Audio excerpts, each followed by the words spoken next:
और कर्नाटक से इस वक्त की बड़ी खबर आपको बता दें, कर्नाटक चुनाव की तारीखों का जल्द ऐलान किया जा सकता है। अगले हफ्ते हो सकता है चुनावों का ऐलान। आपको बताते चले 27 मार्च से काउंटडाउन शुरू हो जाएगा। जराये के हवाले से बड़ी जानकारी। असेंबली चुनाव को लेकर इलेक्शन कमीशन की तैयारियां लगभग पूरी है। आपको बताते चले 2018 में 27 मार्च को हुआ था कर्नाटक असेंबली चुनाव का ऐलान। ऐसे में उम्मीद की जा रही है कि इस बार भी 27 मार्च को ही ऐलान मुमकिन है। 12 मई को सिंगल फेज में हुई थी वोटिंग और 15 मई को नतीजे आए थे। तो एक बार फिर से इलेक्शन की सरगर्मियां कर्नाटक में तमाम तर सियासी पार्टियों ने तैयारियां भी शुरू कर दी है। मजीद जानकारी हासिल करेंगे हमारे नुमाइंदे रवि त्रिपाठी इस वक्त बराह रास्त हमारे साथ जुड़ गए हैं। रवि त्रिपाठी, क्या इस बार भी 2018 की तरह उम्मीद की जा सकती है 27 मार्च को ऐलान होगा तारीखों का?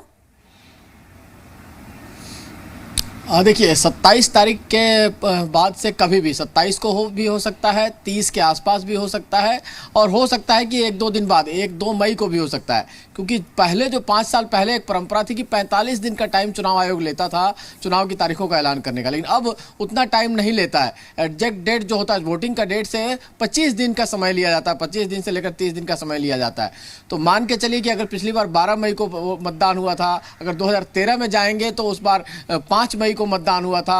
2008 में आप जाएंगे तो उस बार 3 फेज में मतदान हुआ था, 10 तारीख, 16 तारीख और 22 तारीख को मतदान हुआ था। तो वैसी स्थिति मान के चलिए कि मई के 10 तारीख के आसपास मतदान की तारीख हो सकती है और उसकी घोषणा कभी भी, मतलब 27 तारीख के बाद 27 को भी हो सकती है, 28, 29, 30 किसी भी तारीख को उसका ऐलान किया जा सकता है। 1 महीने का समय रहेगा चुनाव आयोग के पास और हो सकता है एक फेज में चुनाव हो, चूंकि 2 बार से एक फेज में चुनाव हो रहा है, लेकिन पहले 3 फेज में भी चुनाव हुए हैं कर्नाटक में, तो 3 फेज में भी चुनाव करवाया जा सकता है। 2 से 3 फेज भी हो सकता है। चुनाव आयोग की अपनी पूरी तैयारी हो चुकी है।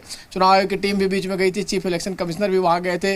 आपको याद होगा कि उन्होंने नसीहत दी थी कि धन जो पैसा खर्च होता है कर्नाटक चुनाव में, आप जानते हैं कि पैसे का इस्तेमाल बहुत होता है पॉलिटिकल पार्टी की तरफ से, तो वो नसीहत भी देकर आए थे।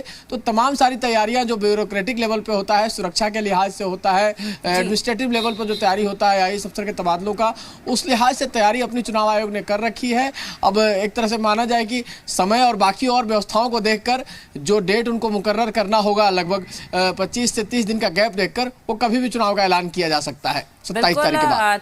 चुनाव के ऐलान के लिए सभी पार्टियां तैयार हैं। वहीं कई तरह से और कई लेवल पर रवि त्रिपाठी पार्टियां अपनी तैयारी करती हुई नजर आ रही हैं। इस बार चुनाव किस तरह से देखा जाएगा, किस तरह से मुकाबला होगा पार्टीज में? देखिए जबरदस्त मुकाबला है, क्योंकि पिछले बार भी देखे तो कांटे का मुकाबला था, किसी को बहुमत नहीं आया था। बीजेपी बहुमत के नज़दीक थी, कांग्रेस पीछे थी और जेडीएस के समर्थन से पहली सरकार बनी थी। जेडीएस का रोल बड़ा इंपॉर्टेंट रहता है। अगर कर्नाटक की राजनीति की बात करें तो जेडीएस के पास ऐसा संख्या बल आता है, हमेशा 30 से लेकर 50-58 तक सीटें वो जीतते हैं कई बार। और वैसी स्थिति में कहीं ना कहीं उनका किंग तो नहीं, किंग मेकर की भूमिका भी होती है और कई बार किंग मेकर बनते बनते वो किंग भी बन जाते हैं। कभी बीजेपी ने उनको समर्थन देकर मुख्यमंत्री बनाया है, कभी कांग्रेस ने समर्थन देकर मुख्यमंत्री बनाया है। इस बार कांग्रेस को थोड़ा सा एज है जो चर्चा चल रही है, क्योंकि बीजेपी की सरकार है, 5 साल से करप्शन के कई सारे मामले निकल के आए हैं। साथ ही साथ जो येदियुरप्पा का करिश्मा था वो अभी के जो सीएम है उनका वो करिश्मा नहीं है। लिंगायत कम्युनिटी में तमाम सारी बातें हैं।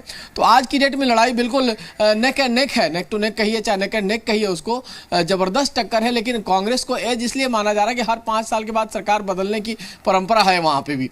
तो वैसी स्थिति में कांग्रेस थोड़ी मजबूती से चुनाव लड़ रही है, यूनाइटेड होकर लड़ रही है। जो वहां भी 2 खेमा है कांग्रेस में, आप जानते हैं सीतारमैया और डीके शिवकुमार का खेमा है, तो वो भी मिलकर चुनाव लड़ रहे हैं। तो चुनाव दिलचस्प है। लड़ाई देखिए, आज राहुल गांधी कर्नाटक में थे, उनकी रैली थी। चूंकि मल्लिकार्जुन खड़गे भी कर्नाटक से के रहने वाले हैं, तो इसलिए उनका भी स्टेक है। अध्यक्ष के तौर पर उनके स्टेट में चुनाव हो रहा है, तो और दलित जो वोटर है उसको कैसे खींच के लाना है वो भी उनके लिए चुनौती है। तो आज वहां पर रैली है। 25 तारीख के बाद इसलिए माना जा रहा है क्योंकि 25 तारीख को प्रधानमंत्री की बड़ी रैली है कर्नाटक में और हर बार एक नया कयास लगना शुरू हुआ है कुछ सालों से कि प्रधानमंत्री की रैली के बाद ही चुनाव की तारीखों का ऐलान होता है। तो 25 को प्रधानमंत्री की रैली है, 26 तारीख को अमित शाह का कार्यक्रम है कर्नाटक में।